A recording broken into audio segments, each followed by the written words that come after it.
Entonces, vamos a continuar con el programa. Hemos hecho las consultas y disculpando los minutos que nos anticipamos al programa para poder presentar al ingeniero Max Aníbal Hermosa Lanao, del Perú, en el tema riesgos disergonómicos por carga física en las labores de minería subterránea y la mejora de la seguridad y la salud de los trabajadores. Vamos a mencionar una reseña de su amplia labor, tanto profesional como académica.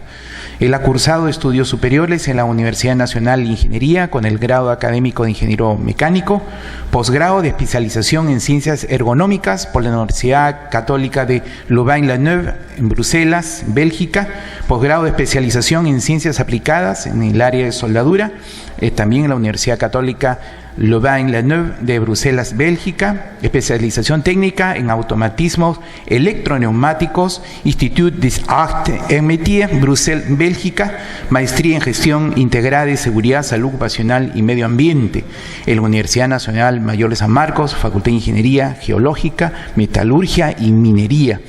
Ha sido asesor de importantes empresas en temas ergonómicos, entre ellas BASF Peruana, BASF Construcción, Vulco Perú, Protisa, Pan American Silver, Poderosa, Fitesa, Mapfre, entre otras. Él es profesor universitario en temas de ergonomía en universidades como la Universidad Nacional Mayor de San Marcos, Universidad de Piura, Pontificia Universidad Católica del Perú, Universidad San Martín de Porres, Universidad Científica del Sur. Me quedaría corto señalando la amplísima experiencia y por supuesto el cariño y el respeto por los aspectos académicos y profesionales a Aníbal. Lo recibimos con un fuerte aplauso.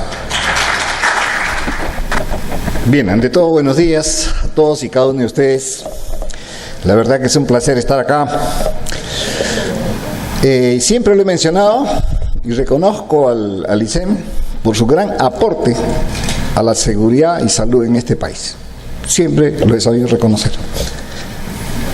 Y para empezar, yo alguna vez, y hace muchos años, estuve en una mina y veía cómo comían los trabajadores, cómo almorzaban. En el mismo socavón ponían algunas piedras y ahí llevaban su comida. Ellos llevaban su comida. Yo había visto otras realidades y me pregunté, ¿y por qué no tenemos un comedor acá en la mina? ¿Por qué?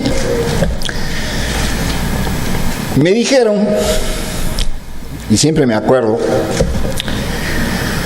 aterriza pues compadre, me dijeron, estamos en el Perú. Y yo decía, ¿y qué? Estamos en el Perú, pues, y es el mejor país del mundo. ¿Por qué no lo ponemos algo en la que podamos nosotros comenzar a pensar en el trabajador para mejorarlo en su bienestar? Y la verdad es que después de muchos años, gratamente, yo he podido encontrar comedores dentro de mina excelentes. O sea que sí se podía. Y se pueden hacer muchas cosas. Muchas cosas. Y yo quiero mostrarles ahora un trabajo que se ha hecho en Interior Mina, ¿no? Porque yo entiendo también que aquel profesional de salud ocupacional que no haya entrado todavía a un socavón es que todavía no conoce la salud ocupacional. La salud ocupacional se tiempla en el socavón. Y más aún, si usted está a unos 4.600 metros sobre el nivel del mar. Y lo que les traigo ahora es una experiencia en temas de trabajo minero, Interior Mina. Me he centrado en lo que es Interior Mina. Y he utilizado algunas herramientas ergonómicas. Y básicamente he utilizado 3 herramientas para hacer un diagnóstico. Una herramienta que me va a llevar cómo están manejándose las posturas en este tipo de trabajo, cuánto de esfuerzo están haciendo los trabajadores y cuánto es su carga cardiovascular. Y con ello, yo quiero mostrarles ahora, y lo he escuchado hace poquito, es decir, nosotros los ingenieros somos más matemáticos, ¿no? Nosotros le ponemos número a todo, porque entendemos que cuando uno conoce los números es que comienza a entender el problema. Me lo dijo un amigo que se llama Albert Einstein, ¿no es cierto? Entonces, para empezar, yo quisiera mostrarles algo de lo que significa hacer ergonomía en las empresas. Y yo tengo, para empezar, un mapa conceptual donde tengo que partir para hacer un análisis de la persona frente a su máquina en un ambiente de trabajo. Ese es el punto de partida. Y ese punto de partida tiene información bidireccional entre hombre, máquina, ambiente, que es la triada. Y cuando nosotros comenzamos a desglosar el mapa conceptual de la ergonomía, no es lo que nosotros conocemos tradicionalmente como posturas, como esfuerzo, como movimientos repetitivos, lo conocíamos antes así. Miren, todo lo que tengo que ver yo con ergonomía. Y la ergonomía va a entrar a la carga física, por cierto, que es lo que voy a mostrar yo ahora, pero también toda la parte de la carga mental, todo lo que significa el ambiente de trabajo, entre ellos lo que hablamos pues de ruido, iluminación, vibraciones, radiaciones, químicos, biológicos, la propia seguridad, el diseño del puesto de trabajo, tratando temas antropométricos, biomecánicos, espacios, mandos, palancas, herramientas, métodos, etc. Y también la parte de organización del trabajo, en donde tenemos que ver pues, horarios, turnos, rotaciones, tiempos, motivación, capacitación, remuneraciones, espacios sociales, sanciones, beneficios, etc. Y también, ya lo he comenzado y comienza a surgir esto de los factores psicosociales. Y los factores psicosociales van a tener una gran importancia en todo este tema. Porque yo estaba escuchando, por ejemplo, decían, oiga, los factores psicosociales están influyendo en la dolencia musculoesqueléticas, en los trastornos musculoesqueléticos. Y yo les digo que sí, definitivamente.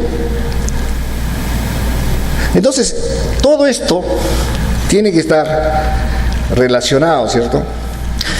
Y cuando hago el mapa conceptual de la metodología de evaluación, me tengo que situar en una empresa. Esa empresa tiene áreas de trabajo. Por ejemplo, en una mina, pues, está interior mina, están los transportistas, ¿no es cierto? Están los almaceneros, los cargadores de ANFO, en fin, empresas, áreas.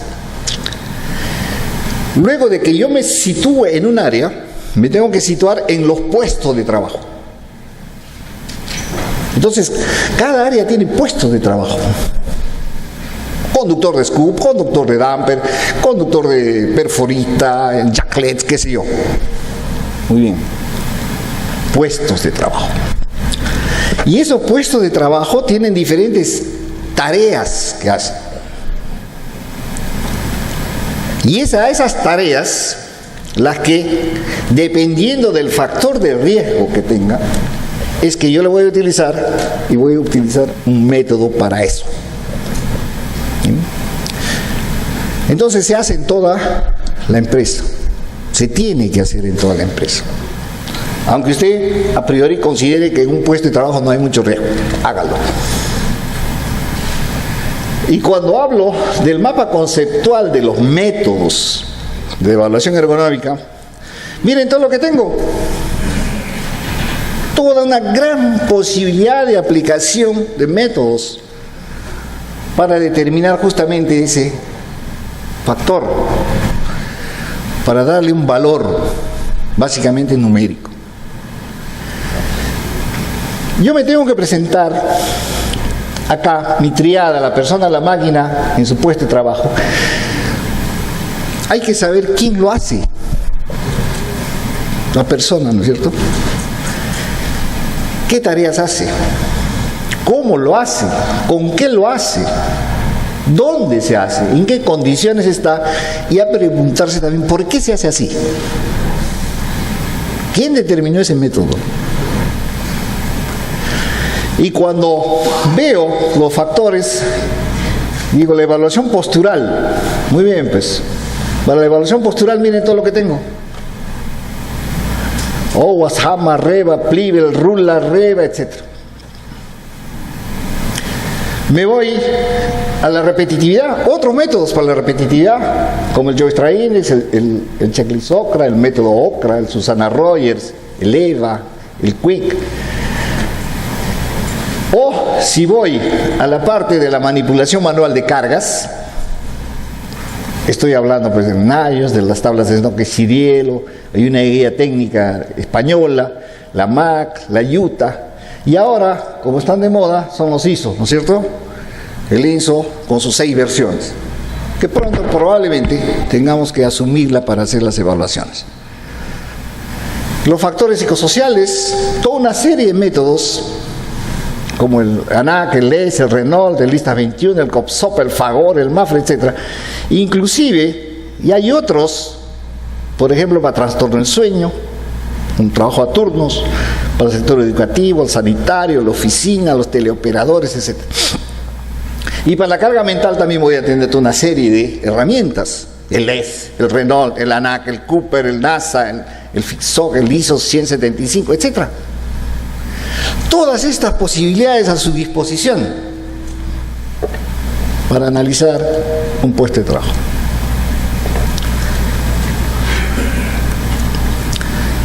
Los riesgos disergonómicos, según la norma, la RM 375-2008 del Ministerio de Trabajo, norma básica de evaluación de riesgo disergonómico. Lo voy a hacer un poquito académico, medio académico, para que entendamos qué cosa es lo que yo después les voy a presentar. ¿Okay? Porque voy a hablar de riesgos disergonómicos como expresión matemática referida a la probabilidad y consecuencia de sufrir un evento adverso, ¿no?, en el trabajo. Y los factores son atributos de esa tarea del puesto claramente definidos que inciden en aumentar la probabilidad de que un sujeto expuesto a ella desarrolle una lesión en su trabajo. Acá vamos a incluir manipulación con la carga, sobreesfuerzos, posturas, movimientos repetitivos. Y cuando me voy a referir yo a la carga física, que es uno de los muchos rubros que les he mostrado, en la manipulación de cargas, levantar, transportar, sostener, depositar, empujar, jalar, cada una de ellas también tiene una herramienta para evaluar. Y cuando hablo de los movimientos repetitivos, miembros superiores o miembros inferiores, las posturas, que pueden ser varias posibilidades, y la fatiga física, que la voy a estimar por varias metodologías. Una de ellas es el desglose de movimientos, valorando el consumo de oxígeno, y por el método de la frecuencia cardíaca, que es el que voy a presentarles ahora, y la carga cardiovascular. ¿No es cierto? Esto para la carga física. Fotos. Siempre es bueno mostrar fotos. A veces las fotos nos ayudan. Pero mire, ¿dónde hemos estado? En la preparación para la voladura, parrilleros, ¿no es cierto?, perforación diamantina, perforación jacklegs, bodegueros, conductores de locomotoras, volteo de carros mineros, conducción de locomotora también, operadores de jumbo, operadores de damper, operadores de scoop, conductores de scoop, conductor de otros carros mineros como el Mufi o su ayudante, operadores de Raptor, ayudantes, etc. Entonces, ese ha sido el campo de evaluación que se ha intentado darle un panorama de lo que significa trabajar en estas condiciones. Y simplemente algo que surge como estadísticas. Miren, ¿cuál es el rubro de las que tiene mayores enfermedades ocupacionales por rubro económico? Este es el MINTRA, Ministerio de Trabajo. La explotación de minas, y canteras. ¿No es cierto? Noten que ya las industrias manufactureras, que son mayoría, por cierto, inclusive tienen menores índices. Y cuando hablo de las enfermedades ocupacionales que se están reportando al MINTRA, surgen cosas interesantes. Este es un reporte de algunos años. Y miren, que acá comienzan a aparecer ya unas patologías. Acá hay cervicalgias, acá hay dorsalgias, y acá hay algo importante, enfermedades proporcionadas o posturas forzadas. Y miren el nivel de cómo ha ido aumentando año a año en el reporte. Por cierto, que todavía el gran reporte que tenemos de enfermedades ocupacionales es la hipoacusia, ¿no es cierto? Pero acá comienza a aparecer otra, por ejemplo, el lumbago. Y creo que si yo junto cervicalgia, dorsalgia, lumbalgia, ya comienza a ser el rubro o la parte más importante de desencadenante patología. Inclusive, en otros estudios, no solo a nivel de minería, lo hemos hecho en varios lugares, siempre aparece la patología osteomuscular como la primera en todos los niveles. Inclusive, hemos hecho estudios comparativos entre trabajadores administrativos y trabajadores operativos. Y los que más se ausentan, y ese es un tema también que comienza a hablar del ausentismo, son justamente los trabajadores administrativos.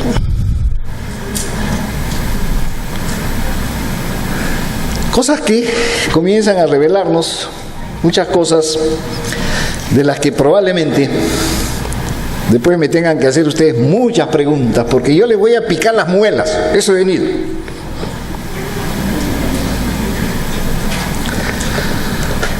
La carga cardiovascular, para categorizarla, no es otra cosa que la comparación entre la frecuencia cardíaca de trabajo con respecto al reposo.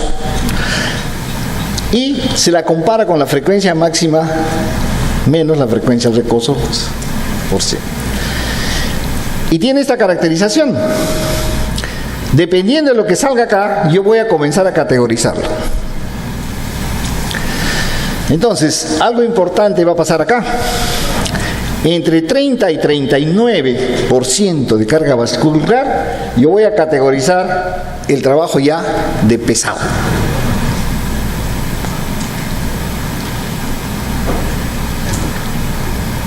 Muy importante en otros países, porque de acuerdo a esta categorización de trabajo pesado, es que se da el tiempo de trabajo, es decir, la jubilación.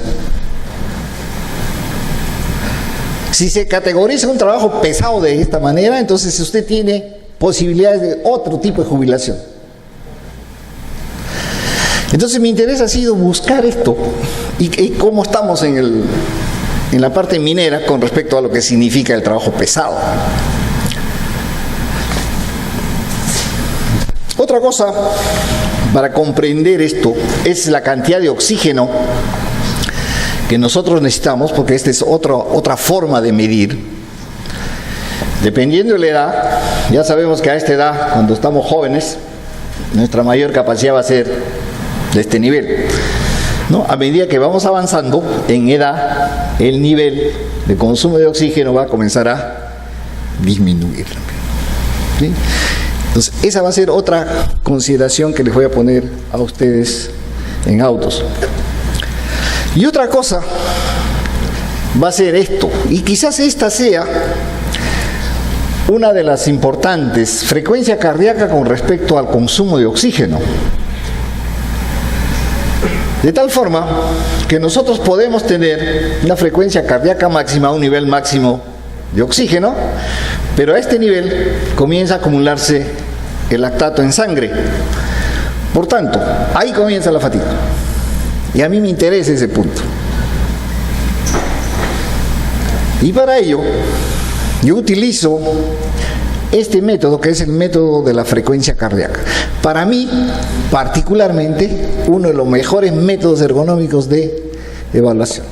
Particularmente.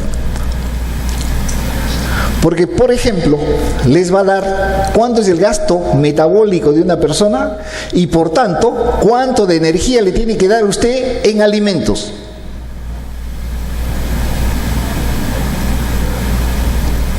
Importante. Dato de oro para el que quiera hacer dietas. Entonces, si yo tengo la medida de la frecuencia cardíaca al reposo y tengo la frecuencia cardíaca máxima, que lo puedo utilizar con algunas fórmulas, estas son fórmulas que vienen de la Universidad de Lovaina, hay algunas diferencias con otras, con otro tipo de caracterización de la frecuencia cardíaca, pero son bastante similares. El metabolismo máximo también yo lo puedo considerar utilizando unas fórmulas, y lo que voy a hacer en términos generales es convertir a esa persona en una ecuación matemática. Ese señor que en vida se llama José Pérez Rodríguez, yo lo voy a convertir en una ecuación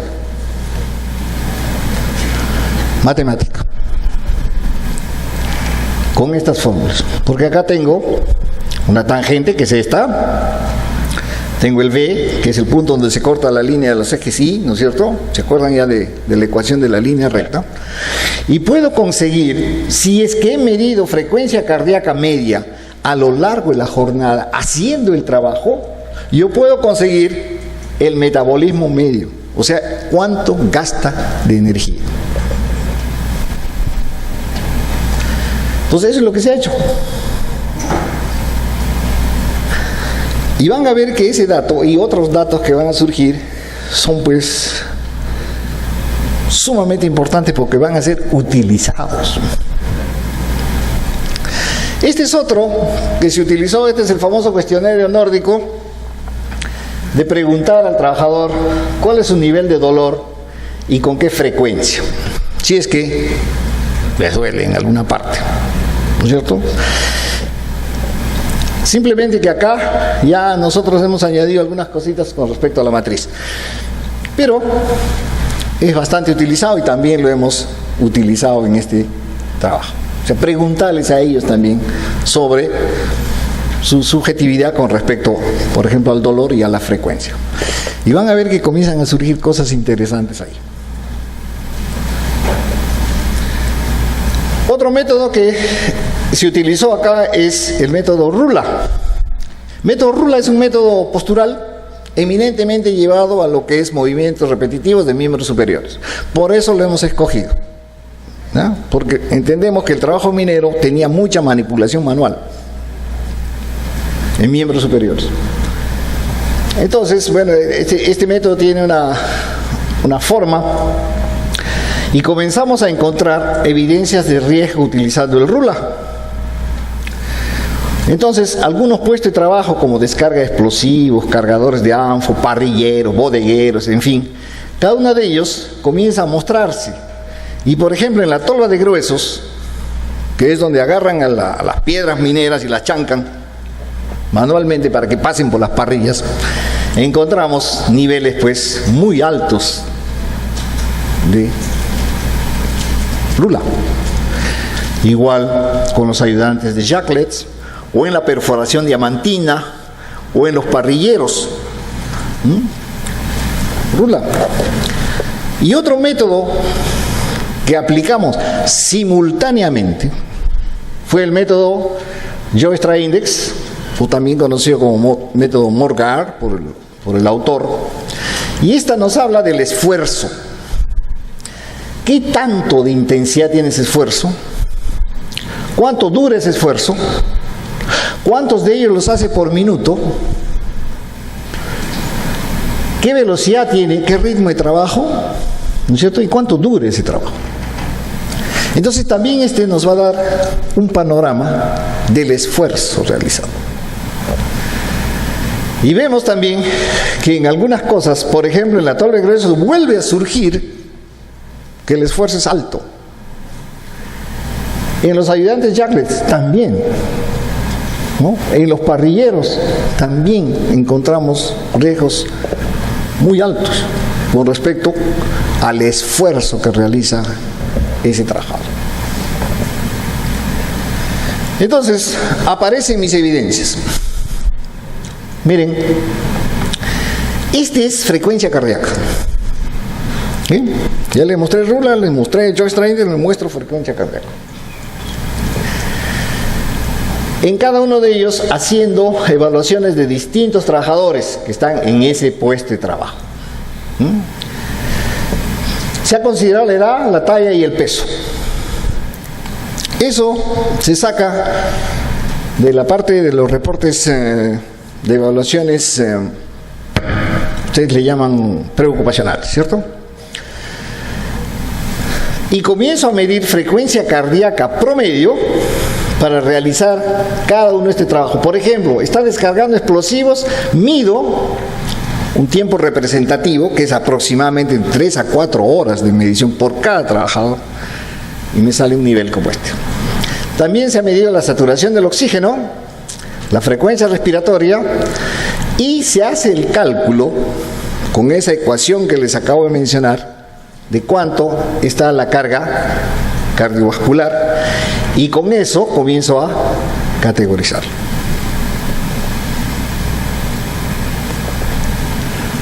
Para cada uno de ellos.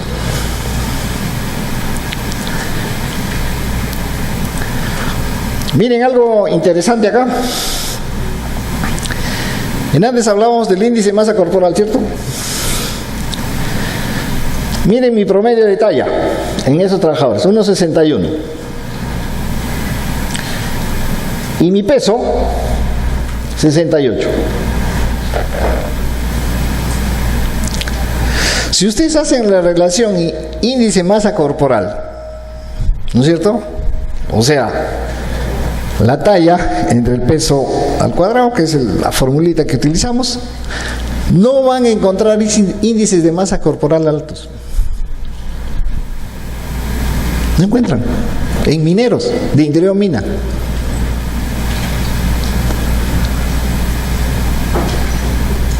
Claro que algunos escapan, ¿no es cierto? Pero en general no se encuentran. Y es por el tipo de trabajo.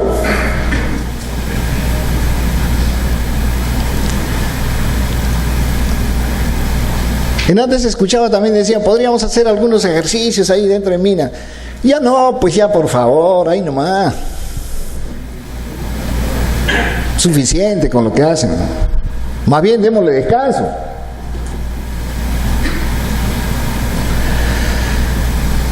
Entonces comienza a aparecer esto, mira. En la tolve gruesos, todos son pesados.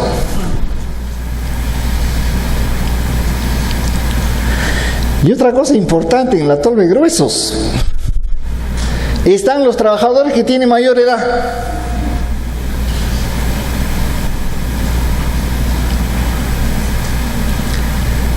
O sea, a los de mayor edad los mandamos al trabajo más difícil.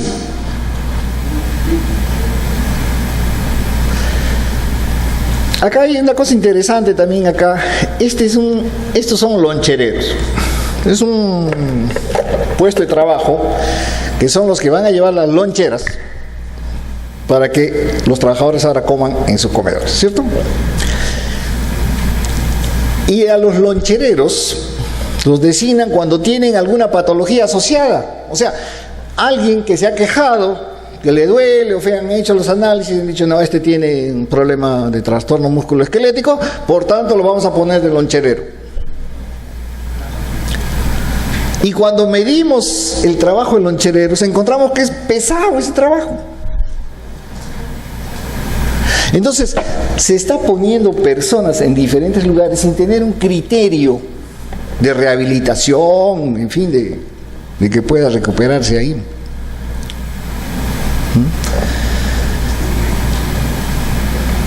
Esto tiene un promedio, y van a verlo acá, ahorita lo vamos a sacar de unos 99.89 latidos por minuto. En promedio. Este es, ojo, interior mina, trabajadores que todavía no son los operadores de equipos pesados, que lo voy a comparar. Miren, y otra cosa que nos hemos dado cuenta acá en Mina es esto: cuando se le pregunta en esa apreciación objetiva y subjetiva por grupos musculares, o sea, con el cuestionario escandinavo nórdico, van a encontrarse con algo que nos llama poderosamente la atención.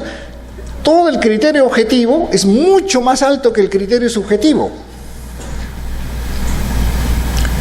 Entonces, el trabajador minero, cuando se le pregunta por el nivel de molestia,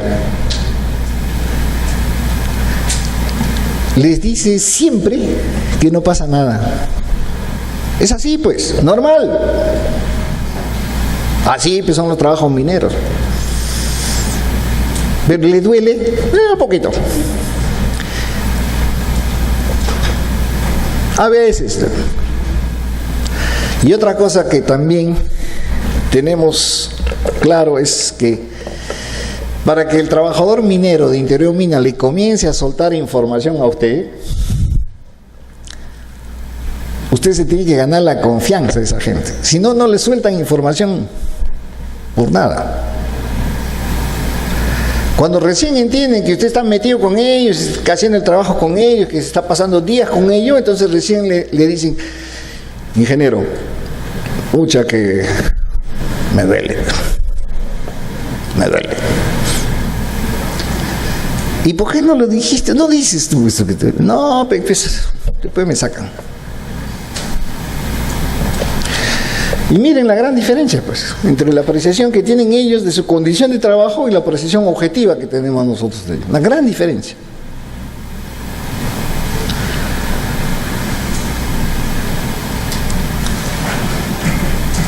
Entonces, estas tres metodologías reunidas en gente de Interior Mina que trabaja manualmente, este es un panorama, miren.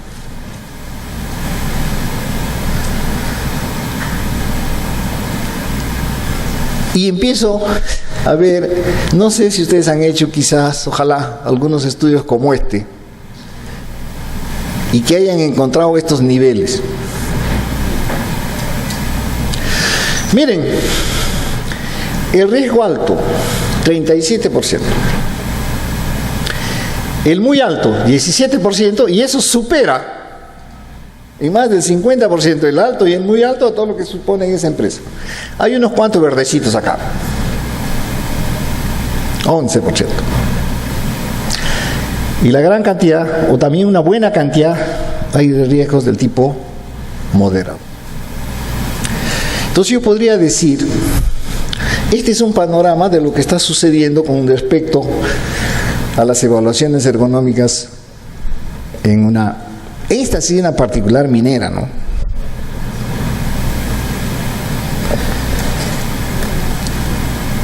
Miren, una otra comparación, pero este es para conductores y ayudantes de vehículos en minería subterránea. Operador y ayudante de locomotora, Jumbo, Mukif, Raptor, Robocon, Troidon, Damper, Scoop, así le llaman con esos nombres. ¿Okay? Rula, Reo. El Rula, posturalmente hablando ya de conductores, encuentro que el lado moderado es muy alto, más alto, es el más alto, y en el Job Strain, que es de los esfuerzos, también hay una disminución importante con respecto al esfuerzo que se está realizando. O sea, postura y esfuerzo en conductores. Y cuando presento los resultados para este tipo de trabajadores, vamos a ver que hay una cosa también interesante. Miren, el gasto metabólico es similar al otro. Similar. Y ellos están conduciendo un vehículo. Cabe resaltar, por cierto, que este trabajo se ha hecho solo en trabajadores nativos, ¿ya? O sea, ese ha sido un criterio de exclusión.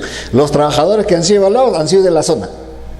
O sea, no han sido trabajadores intermitentes, o sea, no han sido gente que suba y baje, son trabajadores que viven a ese nivel. Entonces, su saturación de oxígeno, miren ustedes, espectacular, ¿no? Su frecuencia respiratoria, todo lo que significa la adaptación de esos señores a condiciones de altitud. Yo he tenido la oportunidad de ver muchos trabajos en altitud, ¿no? Básicamente referidos a la parte de salud. Y no lo he visto referido a la parte, por ejemplo, de gasto cardíaco, etc., o gasto metabólico. Cosa que también es interesante acá volver a recalcar algo. Los ingenieros, los médicos, los psicólogos, los antropólogos, los sociólogos, los mineros, nos tenemos que unir para hacer un diagnóstico.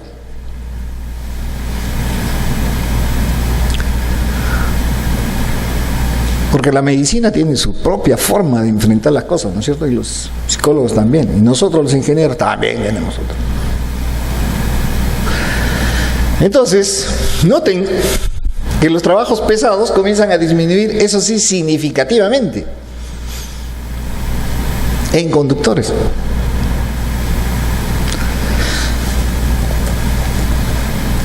Y cuando presento los riesgos totales, miren, para conductores el nivel disminuye significativamente. Antes en los otros eran la mayoría, ¿cierto? Ahora no. La mayoría son trabajos del tipo moderado.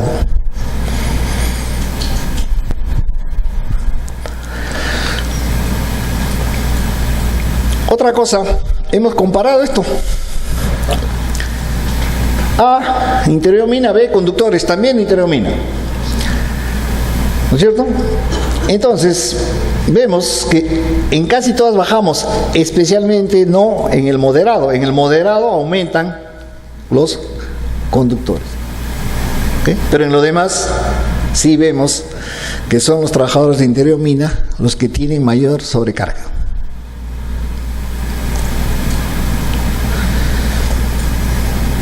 Y otra cosita que hemos comenzado a hacer comparaciones de áreas de trabajo entre estas dos rubros, de tal forma que podemos encontrar ya algunas cosas acá. En cuanto al gasto energético, más o menos, en conductores de interior-mina estamos disminuyendo más o menos en 100 kilocalorías por minuto el esfuerzo. Que si lo multiplicamos por la cantidad de mineros que tenemos ahí, van a ver que es bastante significativo. Y eso inclusive lo puedo traducir yo en costos, ¿no? ¿Cuánto me va a costar? Decía nuestra doctora ponente anterior. Pues lo puedo demostrar, ahí está.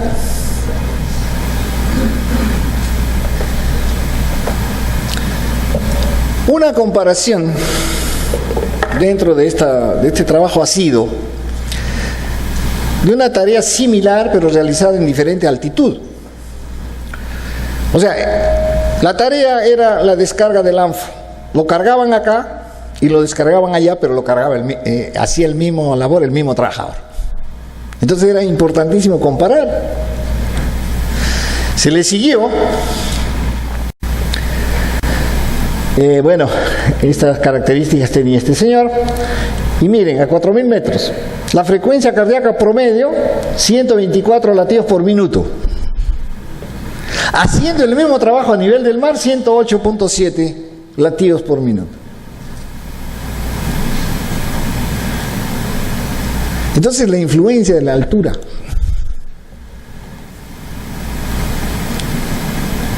Y creo, miren, el gasto metabólico, 543 watts con respecto a 421 watts que gasta este señor. Hay una diferencia también significativa en potencia. Significativa. Por tanto, nos queda un reto pues sumamente importante a los ergónomos de este país y a ustedes, por cierto. ¿Cómo es que modificamos las condiciones de las normas con respecto a trabajos en altura?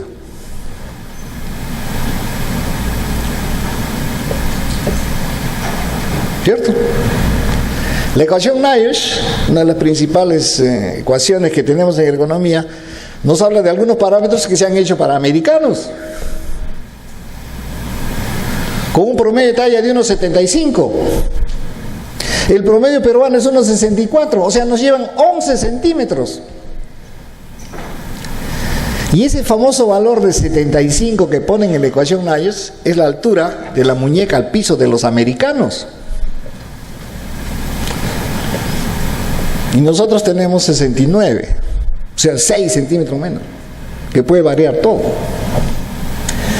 Entonces, si yo veo cuánto de reposo le tendría que dar a esta persona por hora a nivel de 4.000 metros, surge que con ese trabajo yo le tendría que dar 22.2 minutos cada hora de reposo. A nivel del mar le doy 8.6 minutos por reposo. Miren ustedes la gran diferencia que hay entre trabajar a nivel del mar y trabajar en altura. Siendo trabajadores nativos, adaptados. Claro, este no era, ¿no? Porque este subía y bajaba.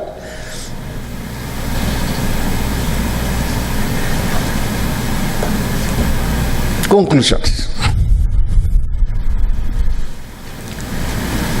Los resultados, según perdón, acá decía, tenía que decir Rula,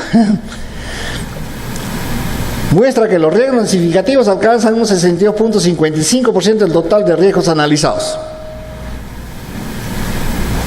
62.55. El método Joestra Index, que evalúa, tiene un 54.66% del total de las evidencias. O sea, 64 puntos de esfuerzo adicional. Y la frecuencia cardíaca, que evalúa tu gasto energético, muestra que los riesgos altos y pesados, y muy pesados, ocupan un 55% del total de los riesgos analizados. Cifras concretas. Las experiencias que hemos recogido en diferentes centros mineros, hemos estado en varios, muestran, y eso ha sido una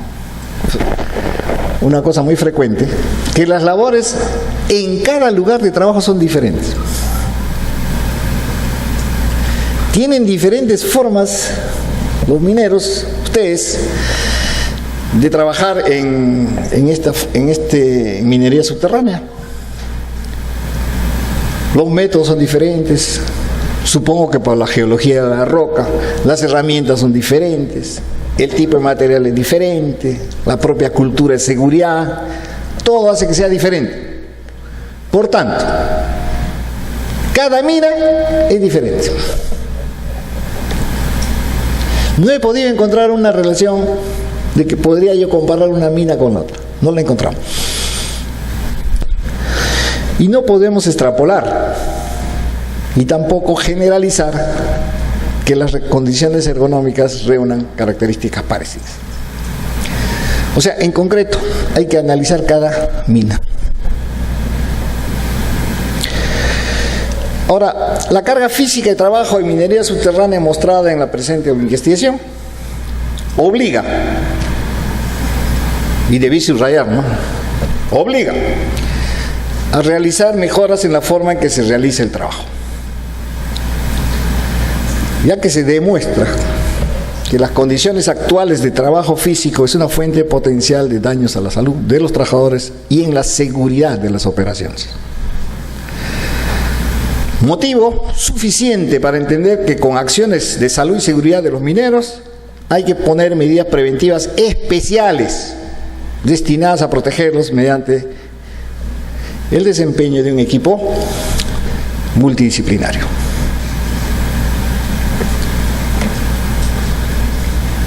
Algunas recomendaciones.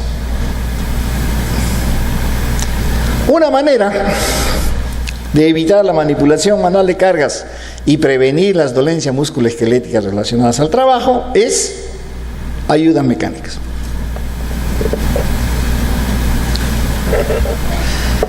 Claro, dirán, claro, usted es ingeniero mecánico, pues.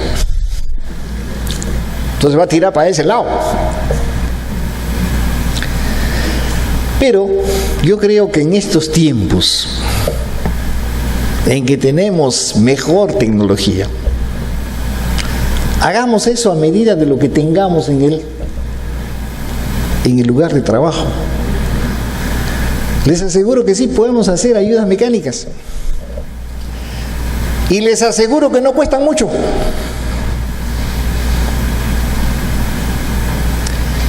Y que si usted hace una comparación entre gasto, por ejemplo, de una patología como un lumbago laboral simple, que en el país nos está costando más o menos, según algunos estudios, 18.000 soles, podemos recuperarla rápidamente.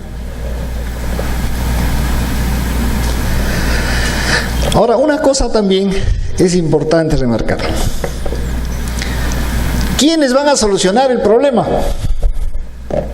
Pues los que conocen, ¿no? ¿Y quiénes conocen esto? Pues los mineros. Por cierto, con ayuda. Con ayuda. Pero ese comité de innovación tecnológica en labores de minería subterránea debería implantarse en más empresas mineras. Con ayuda, por cierto, de los propios trabajadores. Esto es lo que conocemos como la ergonomía participativa, ¿no? Y tiene muy buenos resultados. Porque ese hombre se pasa 8 horas ahí, se pasa una semana, se pasa años. Ese hombre sabe qué cosa podría hacer como solución. Y lo que nosotros estaríamos en consideración es recoger esa rica información y transformarla en un producto, en un diseño.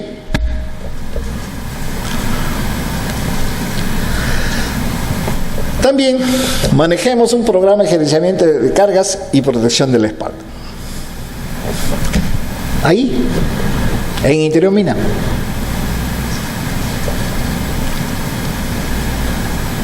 Yo me preguntaba el otro día en una empresa en la que, bueno, es una empresa de primer nivel y le dan masajes a los trabajadores.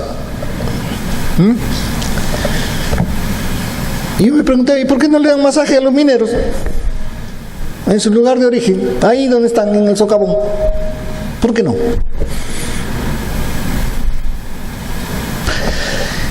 Y otra cosa que también comienza a surgir acá y hay que tomar en consideración son los factores psicosociales en trabajos de minería. Hay que buscar énfasis en analizar también la carga mental, la organización del trabajo, cómo está, y fomentar la participación de los propios trabajadores para unificarnos pues, en todo lo que significa el criterio de la prevención.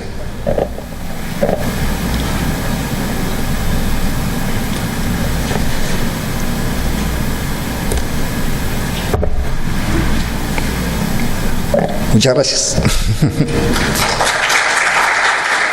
Muchas gracias, maestro Aníbal. Vamos a invitarlos, estamos con los tiempos también tratando de cumplirlos. Por favor, a 2 preguntas para poder culminar las actividades de esta mañana. Aquí, por favor, en la primera fila.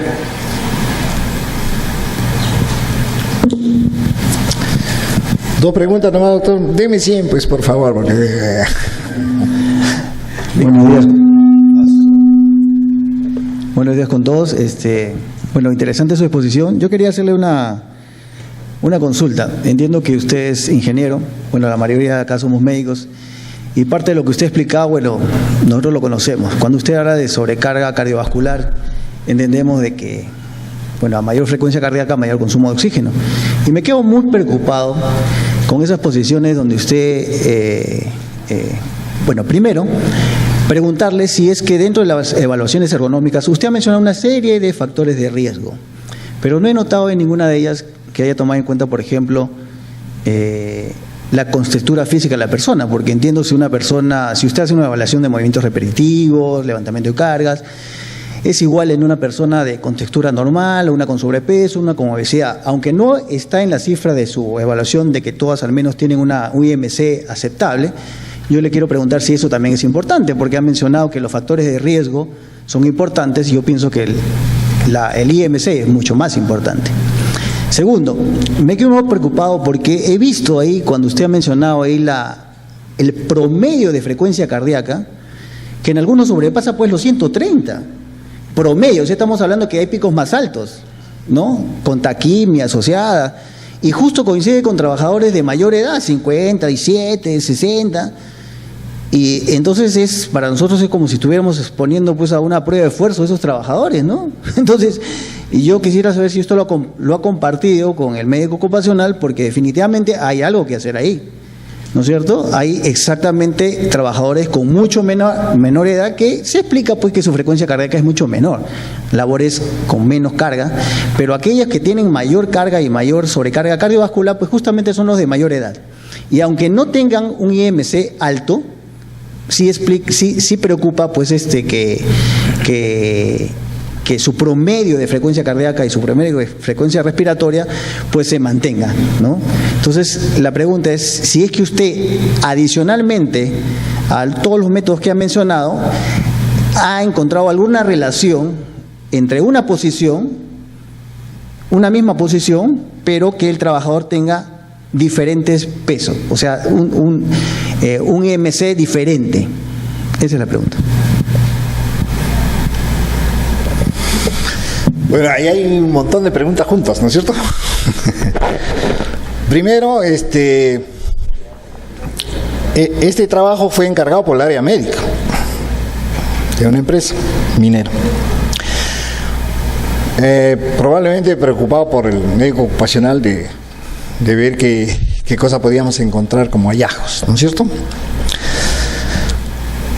Con respecto a esa comparación que me pide usted posturalmente en un índice de masa corporal y otro, particularmente no lo hemos hecho. No lo hemos hecho porque entenderá usted que ya de hecho realizar este tipo de trabajo implica mucho tiempo. Implica también, porque la frecuencia cardíaca la hemos analizado 3 o 4 horas por persona, ¿recuerdas? Para tener un promedio más o menos representativo, ¿no es cierto?, de todo lo que sucede a lo largo de su jornada. Pero una comparación entre índice de masa corporal de una persona con respecto a haciendo la propia tarea no la hemos hecho. Cuestión de que la podamos manejar. Y es bueno, digo yo, que acá me dice que la mayoría son médicos. Entonces, las dudas, ¿no es cierto?, comienzan a surgir. Y ese, particularmente desde mi punto de vista, es tarea médica. Lo he mencionado, nos tenemos que unir. Nos tenemos que unir. Ahora, esta de acá ha sido una mina en particular, situada a 4.600 metros sobre el nivel del mar. Y en mis conclusiones menciono que no podemos hacer comparaciones entre una y otra. Por tanto, hay que hacerlo en cada lugar. En cada lugar. Última pregunta. Aquí, por favor.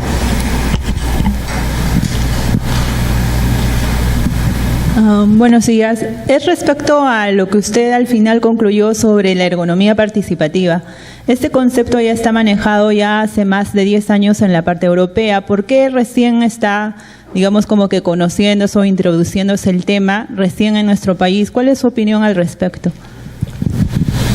Miren, hace 10 años, ¿cuántos médicos ocupacionales teníamos? Creo que estaba solo el doctor Gomero.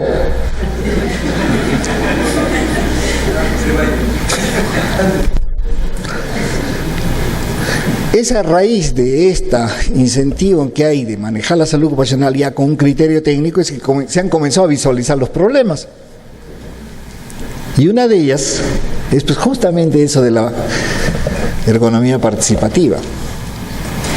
Y vuelvo a reiterarte, el que sabe el control es el trabajador que está ahí. Tú tienes que sacarle esa información, hacer que él participe. Y cuando propongas algo de un control, no pongas tu nombre, ponle la de él. Ese trabajador fue el que incentivó este control. Y te aseguro que las cosas comienzan a funcionar. Pero es el trabajador. Bien, yo les agradezco mucho su atención. Creo que les he captado algo de interés. Y mi interés ha sido que las cosas que comiencen a surgir como dudas tengamos que manejarlas en algún momento. Este simplemente ha sido una pincelada, ¿no?, de lo que se podría hacer en minería, especialmente en la minería subterránea, porque entiendo también que siendo uno de los rubros más económicos importantes de este país, tiene por consiguiente que tener la atención debida para esos trabajadores. Muchas gracias. Muchas gracias al maestro Aníbal. Es un aplauso que nos queda corto.